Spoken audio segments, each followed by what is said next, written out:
Muito bem, estamos aqui justamente demonstrando a comparação anatômica em relação a um coração normal, como encontramos aqui, né, e um coração crescido, um coração com o que a gente chama de cardiomegalia. Então, a primeira coisa a se notar é justamente a alteração do tamanho. Esse coração crescido, essa cardiomegalia, ela vai apresentar uma dilatação em relação às suas paredes musculares, né, como é observada aqui, além da dilatação das próprias artérias, como a gente vê aqui, ó, a artéria aorta super dilatada em comparação à artéria aorta desse coração normal, como a gente encontra aqui.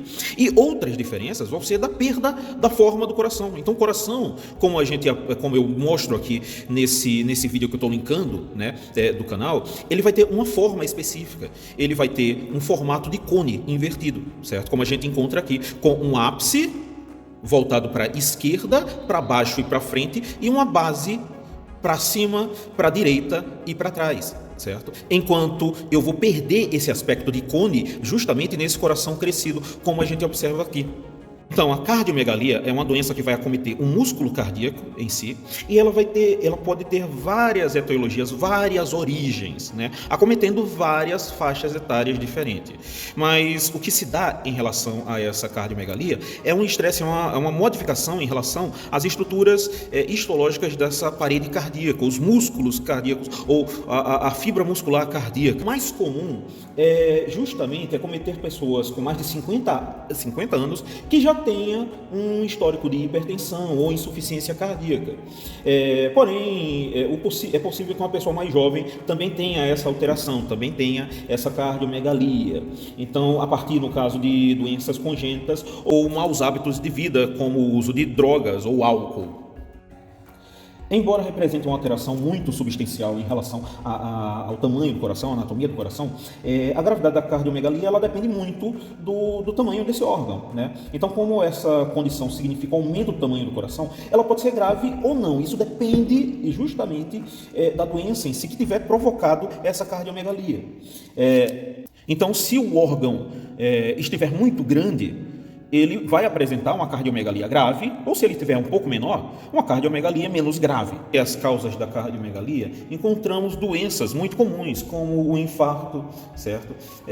A isquemia cardíaca, de forma geral, hipertensão é uma causa muito comum, doenças das válvulas ou válvulas cardíacas, como estenose aórtica, estenose mitral, endocardite, certo? Bacteriana subaguda, além de cardiopatias congênitas, como defeito do septo interatrial, defeito do septo ventricular, tetralogia de Fallot, persistência do canal arterial. A doença de Chagas é bem conhecida desde o ensino médio como uma doença que pode vir a causar essa cardiomegalia, além de, atualmente, mais recentemente, o coronavírus como uma doença que pode vir a desenvolver também em algumas pessoas, ou a cardiomegalia. No Brasil, especificamente, a causa mais comum de cardiomegalia é devido ao infarto. Então, quando o paciente tem um infarto, parte do coração fica necrosada, né? Eu vou colocar um vídeo aqui do professor Diego que explica justamente isso, e essa parte do coração necrosada para de funcionar.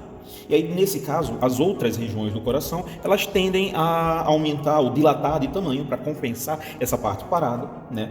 E aí, dessa forma, perde a sua elasticidade e esse músculo cardíaco aumenta de tamanho e perde sua força de contração. E a gente pode notar justamente essa característica através da comparação do coração natural. Então, o coração aqui normal, ele está bem rígido, como dá para ver aqui, ó, bem forte, bem rígido, sem nenhuma alteração estrutural e histológica que venha fragilizar as paredes do miocárdio, certo? E quando a gente vai para o coração com cardiomegalia, olha só o que acontece. Esse coração, além de perder a sua forma, as paredes do miocárdio ficam, nesse caso, fragilizadas, ficam moles, como dá para notar aqui.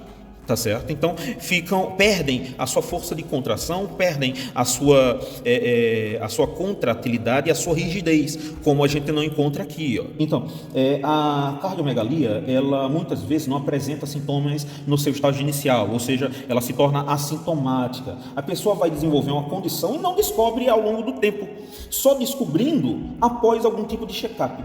Então, ela pode passar anos sem sentir nada, até que um dia, pelo coração estar muito grande, ele para de funcionar adequadamente, né? Quando o déficit de função começa a ser apresentável ao paciente, ele vai sentir uma série de sintomas, como falta de ar, dispneia, né? Cansaço excessivo em relação a fazer qualquer tipo de exercício, fadiga, edema pulmonar, inchaço das pernas, distensão abdominal. Essas são algumas características relacionadas, no caso, a uns sintomas relacionados a essa cardiomegalia. A cardiomegalia, ela não apresenta uma cura, né? Então não tem cura para a cardiomegalia, mas pode ser tratada. Tratamentos da cardiomegalia devem ser feitos de maneira individualizada. Em alguns casos é preciso colocar marca-passo, em outros fazer cirurgia. Nos mais graves, existe até o transplante de coração como última opção. É difícil ter uma cardiomegalia que possa ser revertida completamente, mas é possível impedir que ela evolua e até mesmo fazer com que ela reverta um pouco, mas não é possível zerar essa dívida em si, zerar, no caso, ou voltar completamente ao normal, ao estado normal do coração.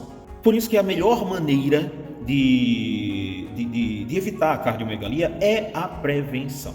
Certo? A prevenção para não obter nenhum tipo de doença que venha causar cardiomegalia. Nesse caso, fazer exames periódicos, certo? Então, fazer um check-up de 6 em 6 meses, além de evitar bebidas alcoólicas, ou pelo menos o excesso de bebidas alcoólicas, não usar drogas ilícitas, ou evitar usar drogas ilícitas, fazer exercícios periodicamente, ok? E manter uma alimentação saudável. Esses são os principais tópicos que é desejável para evitar as doenças que podem vir a causar a cardiomegalia. Muito bem, chegamos a mais um final de um vídeo aqui. Se você gostou desse vídeo, se inscreve aí no canal, dá uma curtida, manda esse vídeo para um colega seu, né? E não deixe de nos acompanhar no próximo vídeo do canal Anatomia e Arte.